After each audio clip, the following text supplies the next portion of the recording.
సజీవుడు మన రక్షకుడు యేసుక్రీస్తు నామంలో మనకందరికి శుభములు. దేవుని స్వరమును మాత్రమే మనము వినటానికి ఇక్కడ కూడి ఉన్నాము. దేవునికి వందనాలు. 36వ కీర్తనను ధ్యానం చేయుచున్నాము. 10వ వచనంలో చదువుకుందాము. 36వ కీర్తన. నిన్ను ఎరిగిన వారి ఎడల నీ కృపను, యథార్థ హృదయుల ఎడల నీ నీతిని ఎడతెగక నిలుపుము. దీంట్లో రెండు భాగాలు ఉన్నాయి. నిన్ను ఎరిగిన వారి ఎడల నీ కృపను చూపుము లేదా నిలుపుము, మొదటిది. రెండవది, యథార్థ హృదయుల ఎడల నీ నీతిని ఎడతెగక నిలుపుము.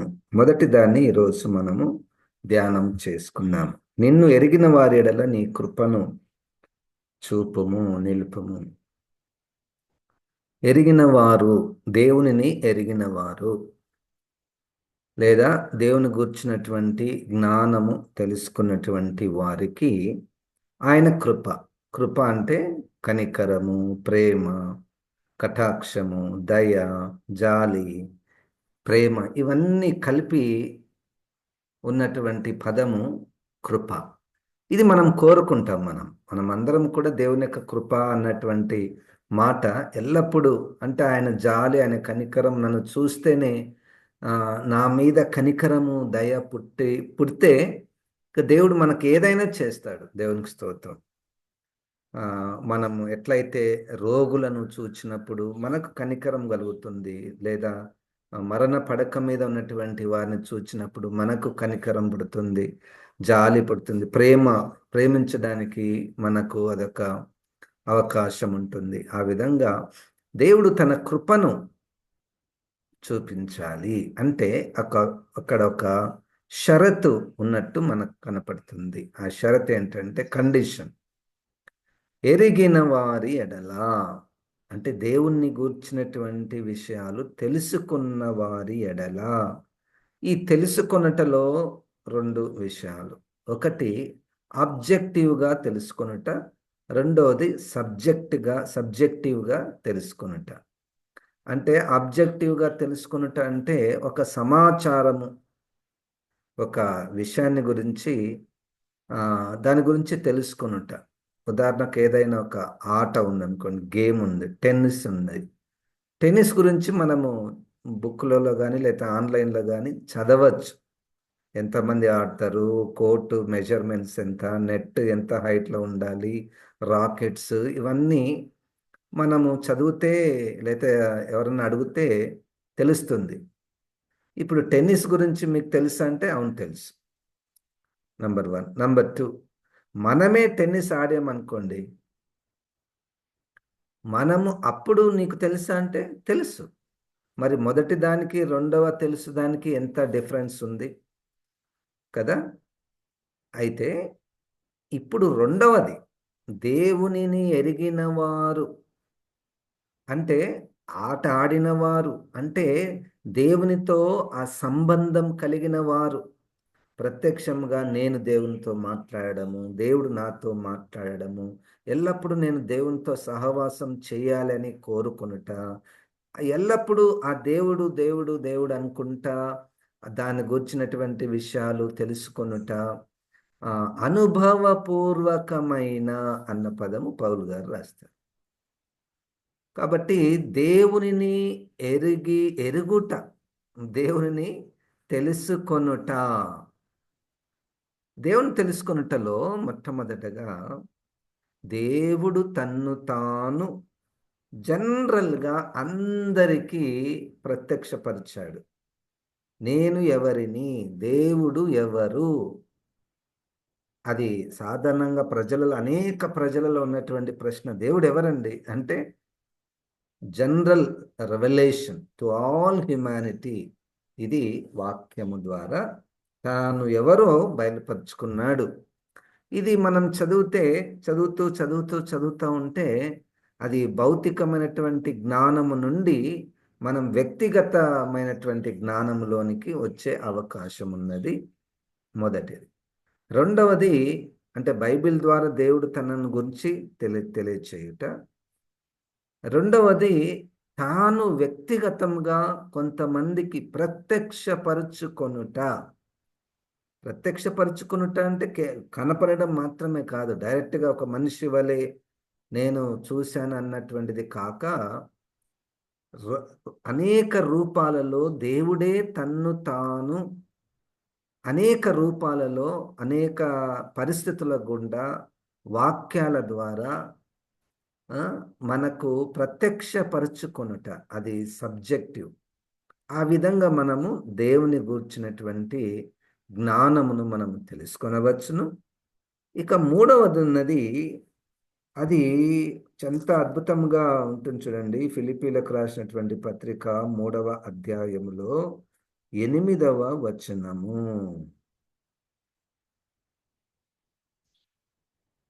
నిశ్చయముగా నా ప్రభువైన యేసు క్రీస్తును గూర్చిన అతి శ్రేష్టమైన జ్ఞానము నిమిత్తమై సమస్తమును నష్టముగా ఎంచుకొనుచున్నాను. ప్రభువైన యేసు క్రీస్తును గూర్చిన అతి శ్రేష్టమైన జ్ఞానం, ఆయనను గూర్చి తెలుసుకొనుట. అది అంశం.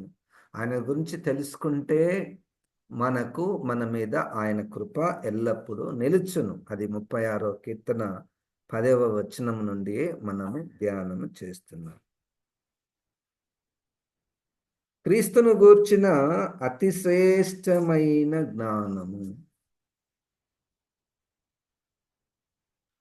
క్రీస్తును గూర్చిన అతి శ్రేష్టమైన జ్ఞానము నిమిత్తము, క్రీస్తును గూర్చిన అతి శ్రేష్టమైన జ్ఞానము నిమిత్తము సమస్తమును నష్టముగా ఎంచి సాగుచున్నాను. సమస్తమును నష్టముగా ఎంచుకొనుచున్నాను. ప్రభువా గురియొద్దకే పరుగెత్తుచున్నాను నేను. క్రీస్తును గూర్చిన అతి శ్రేష్టమైన జ్ఞానము నిమిత్తము సమస్తమును నష్టముగా ఎంచుకొనుచున్నాను. ఇదేంటి అంటే, ఒక దాని గురించి నే తెలియాలంటే ఒకటి నష్టముగా ఎంచుకొనుట. అదేం పెద్ద మనకు దూరమైనటువంటి విషయం ఏమి కాదు. ఉదాహరణకు మనం ఏదైనా ఒకటి సాధించాలంటే చదువులలో గానీ, లేదా ఆటలలో గానీ, మనము చదువులో అయితే ఒక సీట్ కొట్టాలి, లేదా జాబ్ తెచ్చుకోవాలి అంటే వాళ్ళు ఎన్నో కోల్పోతారు. అంటే అన్నీ ప్రక్కన పెట్టేస్తారు. ఆ! సమయమును వ్యర్థం చేసేటటువంటి పనులన్నీ కూడా ప్రక్కన పెట్టేస్తారు. లేతే ట్రైనింగ్ కొరకు, ఆ కోచింగ్ కొరకు డబ్బుని వెచ్చిస్తారు. ఆ! లేదా వాళ్ళ ఆరోగ్యమును కూడా లెక్క చేయరు. అంటే ఒకటి కోల్పోయేది, ఒక నష్టముగా ఎంచుకొనటము అనేటువంటిది జరుగుతుంది. సరే, ఇప్పుడు క్రీస్తును గూర్చినటువంటి జ్ఞానము విషయములో సమస్తమును నష్టముగా ఎంచుకొనుచున్నాను అంటే ఏంటి? ఏం నష్టముగా ఎంచుకున్నాడు అంటే, ఏవేవి లాభకరములై ఉండెనో. ఆ! ఏంటివి అంటే పైన వచనాలు చూడండి. ఆయన క్రీస్తును గూర్చినటువంటి జ్ఞానము తెలుసుకోవడానికి, 4వ వచనము. కావలయునంటే, ఫిలిప్పీ పత్రిక 3వ అధ్యాయము 4వ వచనము. కావలయునంటే నేను శరీరమును ఆస్పదం చేసుకొనవచ్చును. మరి ఎవడైనను శరీరమును ఆస్పదం చేసుకొనదలిచిన యెడల నేను మరి ఎక్కువగా చేసుకొనవచ్చును. 8వ దినమున సున్నతి పొందితిని. ఇశ్రాయేలు వంశస్థుడనై బెన్యామీను గోత్రములో పుట్టి హెబ్రీయుల సంతానమైన హెబ్రీయుడనై, ధర్మశాస్త్ర విషయమందు పరిసయుడనై, ఆసక్తి విషయము సంఘమును హింసించువాడనై, ధర్మశాస్త్రం వలని నీతి విషయమై అనింద్యుడనై ఉంటిని. 7 విషయాలు. ఇవి ఇవన్నీ కూడా శరీరమును ఆస్పదం చేసుకొని అతిశయించేటటువంటి కార్యములు. ఇవన్నీ నన్ను ఉప్పొంగ చేసేటివి. నువ్వు ఇన్ని ఇన్ని మంచి లక్షణాలున్నాయి. ఇంక నువ్వు నీతిమంతుడవే గదా! నీకెందుకు యేసుక్రీస్తు అన్నట్టుగా ఉన్నాయి. కాబట్టి అవన్నీ నేను నష్టంగా ఎంచుకొనుచున్నాను. అప్పుడు యేసుక్రీస్తు జ్ఞానము మనకు దొరుకుతుంది. There's one thing that I am going ahead to catch it. నేను ఒక్కదాన్ని పట్టుకొనవలెనని వెళ్తున్నాను. రన్నింగ్‌లో పార్టిసిపేట్ చేసేవారు, వారు మంచి షూస్ లేతే జీన్ ప్యాంటు, మంచి షర్టు, స్పెట్స్, బంగారు ఆభరణాలు, మంచిగా అందంగా తయారయ్యి ఎవరు పరిగెత్తరు. లేతే ఒక హ్యాండ్ బ్యాగు, లేతే ఇంకొక సూట్ కేసు పరిగెత్తరు. అవన్నీ తీసేస్తారు. ఎందుకంటే పరిగెత్తడానికి లైట్‌గా ఉండాలి. ఒకటే ఒక గురి ఉండాలి. ఆ ఎక్స్‌టర్నల్ వెయిట్స్ అన్నీ తీసేస్తారు. అది రూల్ గూడా. అది నీ చాయిస్ గాదది. అది రూలు. అవన్నీ మీరు పెట్టుకోకూడదు అని. సో, అంటే ఏ విధంగా ఇవన్నీ తీసివేస్తేనే అది కరెక్ట్‌గా కనపడతది. ఇవన్నీ తీసివేస్తేనే మన మీద మనకు కాన్ఫిడెన్స్ వస్తుంది. అట్లే క్రీస్తును గూర్చిన జ్ఞానము నిమిత్తము ఇవి తొలగిపోతుంటే మన దృష్టి మెల్లమెల్లగా యేసు వైపుకు తిరుగుతుంది. యేసును కూర్చున్నటువంటి జ్ఞానము మనకు దొరుకుతుంది. ఆ విధంగా దేవుని యొక్క కృపకు మనము పాత్రులవుతాము. ఆయన కనికరానికి మనము పాత్రులము అవుతాము. రండి, యిర్మీయా గ్రంథము 9వ అధ్యాయములో 23, 24 వచనాలు. యిర్మీయా గ్రంథము 9వ అధ్యాయము 23. యెహోవా ఇలాగు సెలవిచ్చుచున్నాడు, జ్ఞాని తన జ్ఞానమును బట్టియు, శూరుడు తన శౌర్యమును బట్టియు అతిశయింపకూడదు. ఐశ్వర్యవంతుడు తన ఐశ్వర్యమును బట్టి అతిశయింపకూడదు. అతిశయించువాడు 24 వచనం. దేనిని బట్టి అతిశయింపవలెననగా, ఇంతకుముందు ఫిలిప్పీ పత్రిక 3వ అధ్యాయములో ఆయన అతిశయించే విషయాలు, సున్నతి పొందాను 8వ దినమున, ఇశ్రాయేలుల వంశస్థుడై బెన్యామీను గోత్రము, ధర్మశాస్త్ర విషయంలో అనింద్యుడను, పరిసయ్యుడను, నా మతం కొరకు సంఘాన్ని హింసించాను. ఇట్లా ఇవన్నీ అతిశయించేటటువంటివి. కానీ ఇక్కడ అతిశయించువాడు దేనిని బట్టి అతిశయింపవలననగా, భూమి మీద కృప చూపుచు నీతి న్యాయములు జరిగించుచున్న యెహోవాను నేనే అని గ్రహించి నన్ను పరిశీలనగా తెలుసుకొనుటను బట్టియే అతిశయింపవలెను. అట్టి వాటిలో నేను ఆనందించువాడనని యెహోవా సెలవిచ్చుచున్నాడు. పరిశీలనగా దేవుని గూర్చి తెలుసుకొనుట ఎవరు చేస్తున్నారో వారి మీద ఆయన కృప.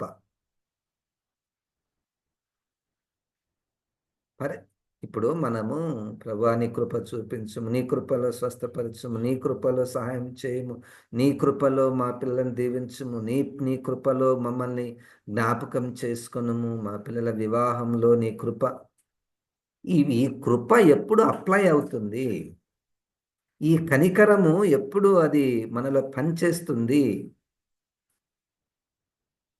దేవునిని పరిశీలనగా తెలుసుకొనుట. దేవునిని పరిశీలనగా తెలుసుకొనుట. ఆగి దేవుడు నీతి న్యాయములను జరిగించుచున్నవాడు. దేవుని గురించి అనేక విషయాలు తెలుసుకోవచ్చు. ఇక్కడైతే దేవుడు నీతి న్యాయములను జరిగిస్తాడు అన్న విషయం తెలవాలి. ఆ సీట్ మీద కూర్చున్న ఆయన జడ్జి మాత్రము ఎవ్వరి మాట వినడండి. ఏది నీతి ఉందో, ఏది న్యాయం ఉందో దాన్ని బట్టియే ఆయన తీర్పు తీరుస్తాడు అన్న నమ్మిక దేవుని మీద మనకి ఎప్పుడైతే కలుగుతుందో మనము కృపకు పాత్రులము అవుతాము. దేవుని గూర్చినటువంటి జ్ఞానము ఎన్నో తెలుసుకోవచ్చు. ఆయన పరిశుద్ధుడు అని. ఆయన పరిశుద్ధుడు గనుక మీరు కూడా పరిశుద్ధులై ఉండండి. ఆయన బలవంతుడు, ఆయన సైన్యములకు అధిపతి, ఆయన రాజులకు రాజు. అనేక విషయాలు ఆయన గురించి మనము పరిశీలనగా తెలుసుకొనుట ద్వారా ఆయన కృపకు, ఆయన కనికరానికి, ఆయన ప్రేమకు మనము పాత్రులము అవుతాము. రండి, లూకాసు వార్త 1వ అధ్యాయములో ఇక్కడ చాలా మంది వేచి చూస్తున్నారు. వారి యొక్క విడుదల కొరకు, సమాధానం కొరకు. 50వ వచనం లూకాసు వార్త.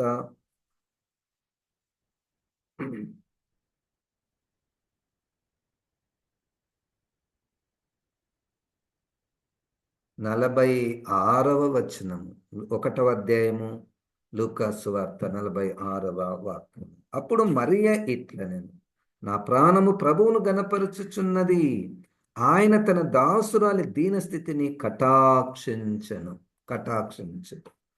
అంటే కృప చూపించుట. నా ఆత్మ నా రక్షకుడైన దేవుని యందు ఆనందించను, సర్వశక్తిమంతుడు నాకు గొప్ప కార్యములను చేశాను గనక ఇది మొదలుకొని అన్ని తరముల వారును నన్ను ధన్యురాలని ఎందురు. ఆయన నామము పరిశుద్ధము.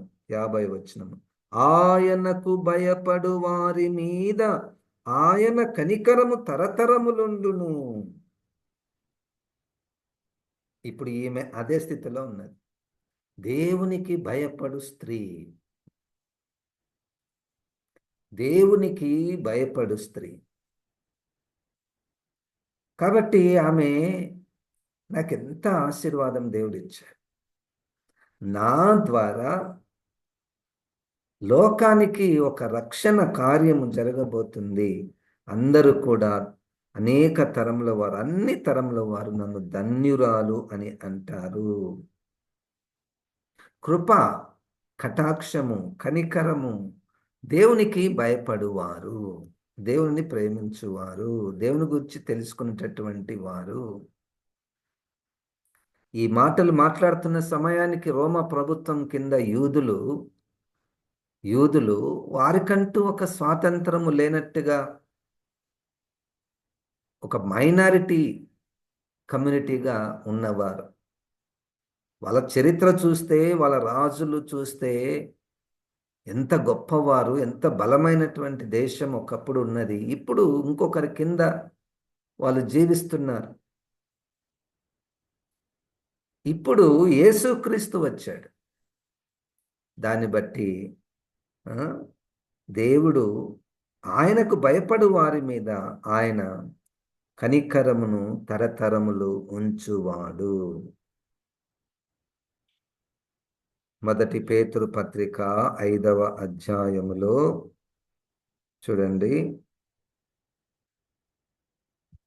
5వ వాక్యము, చిన్నలారా మీరు పెద్దలకు లోబడి ఉండండి, మీరందరూ ఎదుటివాని ఎడల దీన మనస్సును వస్త్రమును ధరించుకొనండి.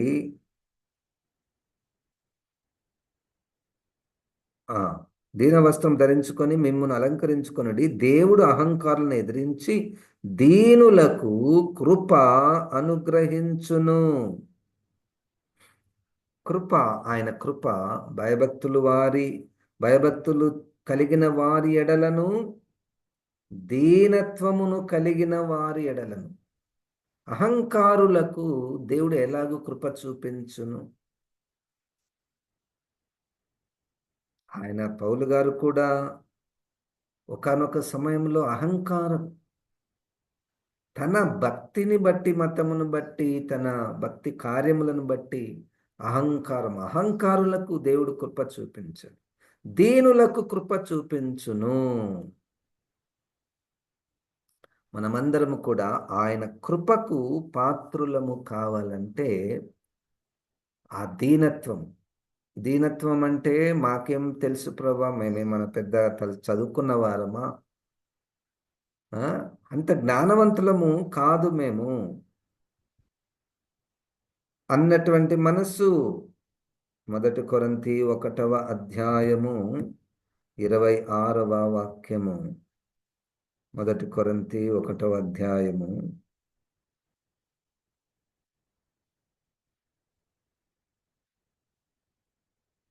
అక్కడ చాలా మంది జ్ఞానమును గురించి వెదుకుచున్నారు. గ్రీకులు జ్ఞానమును గురించి వెదుకుచున్నారు. యూదులైతే సూచక క్రియల కొరకు వారు ఎదురు చూస్తున్నారు. చూడండి 24వ వచనంలో.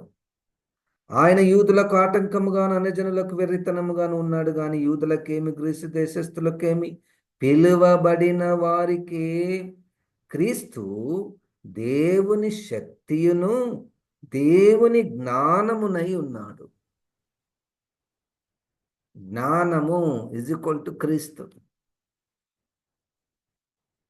ఎవరికైనా. అందుకనే 26వ వచనంలో, సహోదరులారా మిమ్మల్ని పిలిచిన పిలుపును చూడుడి.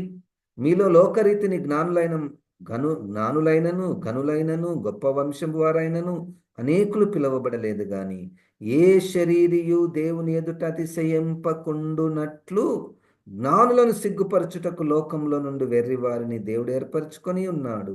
బలవంతులైన వారిని సిగ్గుపరచుటకు లోకంలో బలహీనులైన వారిని దేవుడు ఏర్పరచుకొని ఉన్నాడు. ఎన్నికైన వారిని వ్యర్థం చేయుటకు లోకంలో నీచులైన వారిని, తృణీకరింపబడిన వారిని, ఎన్నికలేని వారిని దేవుడు ఏర్పరచుకొని ఉన్నాడు. దేవుని గూర్చి తెలుసుకొనుట ద్వారా ఆయన కృప మన మీద ఉండును.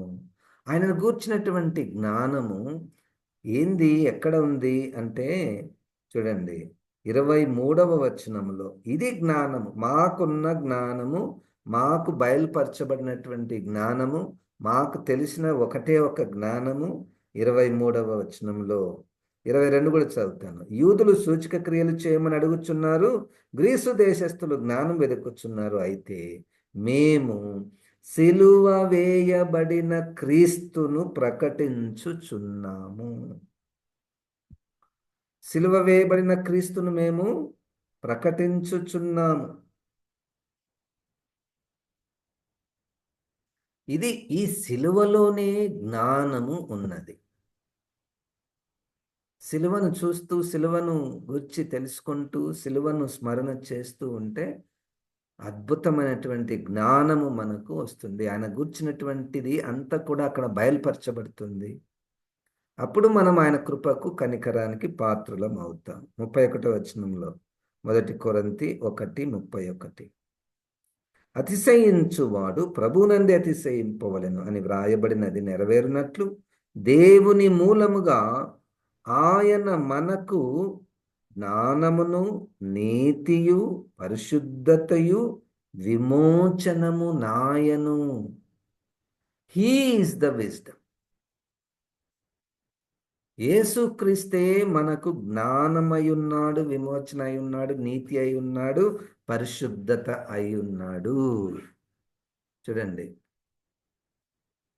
దేవుని గూర్చినటువంటి జ్ఞానము క్రీస్తులో మనకు బయలుపరచబడి ఉన్నది.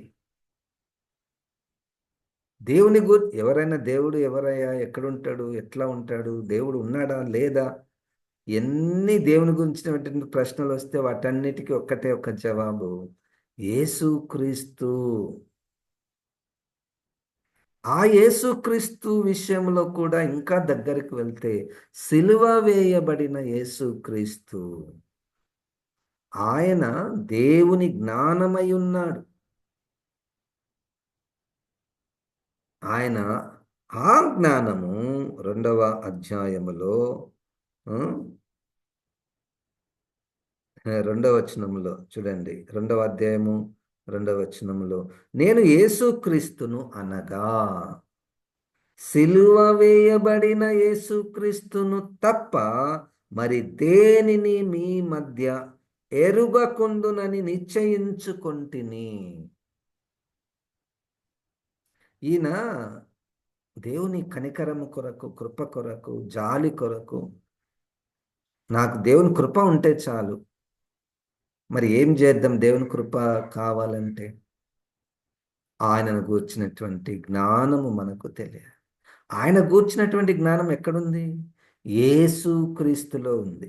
యేసుక్రీస్తు అంటే ఏంటి సార్? సిలువ వేయబడిన యేసుక్రీస్తు.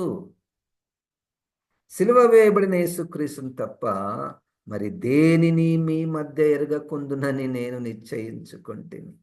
Don't ask me any other subjects. నాకు ఏరే సబ్జెక్ట్స్ ఏం తెలియదు, ఒక క్రీస్తు తప్ప. ఒక సిలువ వేయబడినటువంటి యేసు క్రీస్తు తప్ప నాకు ఏంటి తెలియదు. నేను బోధిస్తే అదే బోధిస్తాను.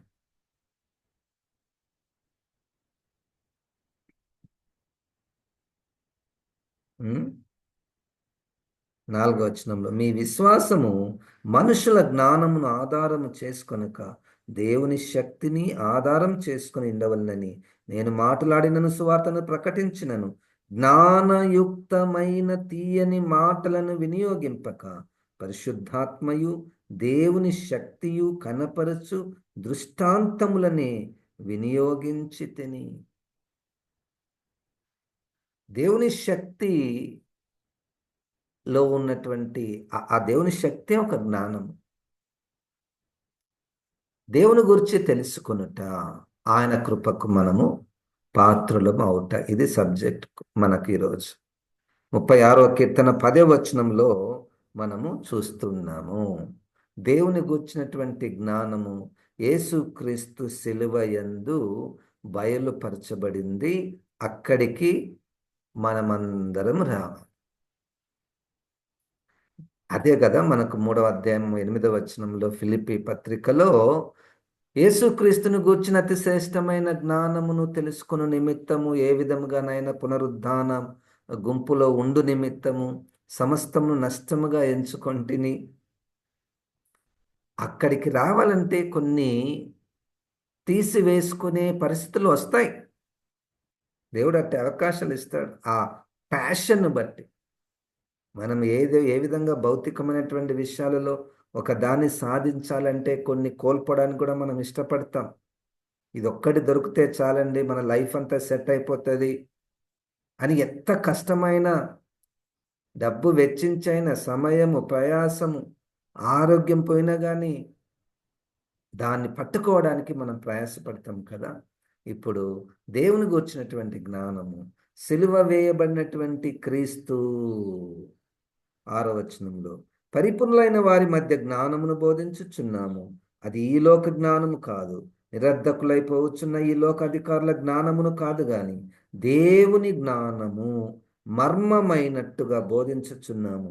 ఈ జ్ఞానము మరుగై ఉండెను జగదుత్పత్తికి ముందుగానే దీనిని దేవుడు మన మహిమ నిమిత్తము నియమించెను. అది లోకాధికారుల్లో ఎవనికి తెలియదు. అది వారికి తెలిసి ఉండినలా మహిమా స్వరూపియగు ప్రభువును సిలువ వేయకపోయి ఉందురు. ఇందును గూర్చి దేవుడు తన్ను ప్రేమించు వారి కొరకు ఏవి సిద్ధపరచనో, ఏవి కంటికి కనపడలేదో, చెవికి వినపడలేదో, మనుష్య హృదయమునకు గోచరము కాలేదో అని వ్రాయబడి ఉన్నది.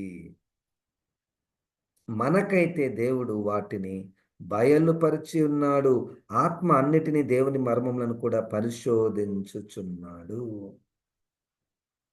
ఆత్మదేవుడు క్రీస్తును గూర్చినటువంటి జ్ఞానమును మనకు దయచేయును. ఇది లోకములో దొరికేటటువంటి జ్ఞానము కాదు. మనకు బైబిల్లో కూడా ఉన్నది, బైబిల్లో ఉన్నది. బైబిల్ చదువుతున్నప్పుడు ఆత్మదేవుడు సహాయము చేస్తే యేసుక్రీస్తును గుర్చినటువంటి జ్ఞానం మనకు వస్తుంది. దానికి తగినటువంటి దీనత్వము వస్తుంది. మనము ఉప్పొంగము. క్రీస్తును గూర్చినటువంటి జ్ఞానము ఎవరికైతే ఉంటుందో వారు ఉప్పొంగరు. ఇదిగో నాకెంత జ్ఞానం ఉంది చూడండి బైబిల్లో అన్నటువంటి మనస్సు రాదు. అదేంటో ఇంకా యేసుక్రీస్తును గురించి తెలుసుకోవాలి.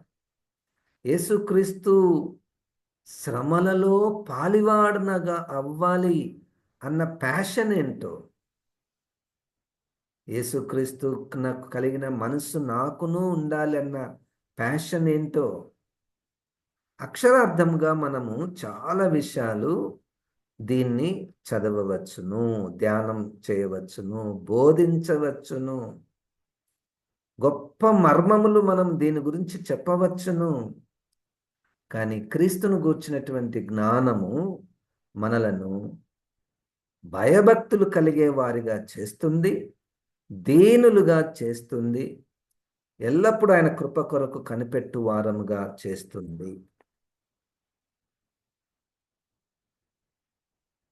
కాబట్టి బ్రతికి ఉన్నప్పుడే ఆయన కృపకు మనం పాత్రలు కావాలి. ఎందుకంటే రక్షణ ఆయన కృప ద్వారానే. కాబట్టి మనం ఎంత దీనత్వంగా ఉంటే దేవుడు తన్ను తాను అంతగా మనకు ప్రత్యక్షపరుచుకుంటాడు. ప్రత్యక్షపరుచుకొనుట ఫైనల్ స్టేజ్. సిలువ వేయబడిన యేసుక్రీస్తు, సిలువ వేయబడిన యేసుక్రీస్తుని తెలుసుకొనుట ఫైనల్. అది దానికి ముందు ఎన్నో సబ్జెక్ట్స్ మనం తెలుసుకోవచ్చు. కానీ అన్ని తెలుసుకొని అది తెలుసుకోకపోతే మనకు రక్షణ లేదు. ఎంత ప్రమాదం చూడండి. బైబిల్ జ్ఞానము ఆ వ్యక్తికి చాలా ఉందండి, కానీ దీనత్వము లేదు. ఎక్కడ అవకాశం దొరికితే అక్కడ ఇదిగో నేను ఫలానా, ఇదిగో నేను బైబిల్ ట్రైనింగ్లో ఎంత చదువుకున్నానో, బైబిల్ ట్రైనింగ్లో ఎన్ని సంవత్సరాలు, ఎన్ని సర్టిఫికెట్స్, ఎంత జ్ఞానము, రీసెర్చ్, డెజర్టేషన్స్ అన్నీ ఉన్నాయి. ప్రశ్న ఏంటంటే క్రీస్తును గూర్చిన అతి శ్రేష్టమైన జ్ఞానము తెలుసా? అది మనలకు తెలిసిన వారికి ఎట్లుంటుందంటే ఆ సర్టిఫికెట్లు, ఆ బైబిల్ ట్రైనింగ్ల మీద వాళ్ళకు మనసు ఉండదు. నాకు క్రీస్తు దొరికాడండి, అంతే చాలు. వాటి ద్వారా వచ్చి ఉండవచ్చు. మొత్తానికి దీనత్వం అన్నటువంటిది వస్తుంది. తగ్గింపు, సాత్వికం అన్నటువంటి మనస్సు మనకు వస్తే అది సైన్ ఆఫ్ నోయింగ్ క్రైస్ట్. క్రీస్తును గూర్చి ఈ వ్యక్తికి తెలుసు అంటే ఆ వ్యక్తిలో లక్షణాలు ఏంటంటే దీనత్వం. క్రీస్తును బయట ఎంతో జ్ఞానం ఉన్నది, వాక్యం గురించి ఎన్నో పుస్తకాలు, ఎంతో జ్ఞానం ఉన్నది. కానీ సిలువ వేయబడిన యేసుక్రీస్తుని తెలుసుకొనుట ఫైనల్. పరిశుద్ధాత్మ దేవుడు అట్టి కృప మనకు దయచేయునుగాక. జీవం గల దేవా, వాక్యమైన ప్రభువా, సిలువ వేయబడిన యేసుక్రీస్తు యొక్క జ్ఞానము అనుభవపూర్వకంగా మేము తెలుసుకున్నట్లు ప్రభువా మీరే సహాయం చేయమని యేసుక్రీస్తు నామమున ప్రార్థిస్తున్నాము తండ్రి. ఆమెన్. ఇప్పుడు మన పరమ తండ్రి అయిన దేవుని యొక్క ప్రేమ, ప్రభు అయిన యేసుక్రీస్తు కృప, పరిశుద్ధాత్మ దేవుని యొక్క సహవాసం మనకందరికీ సదాకాలము తోడై ఉండునుగాక. ఆమెన్. దేవుడు మనల్ని దీవించునుగాక.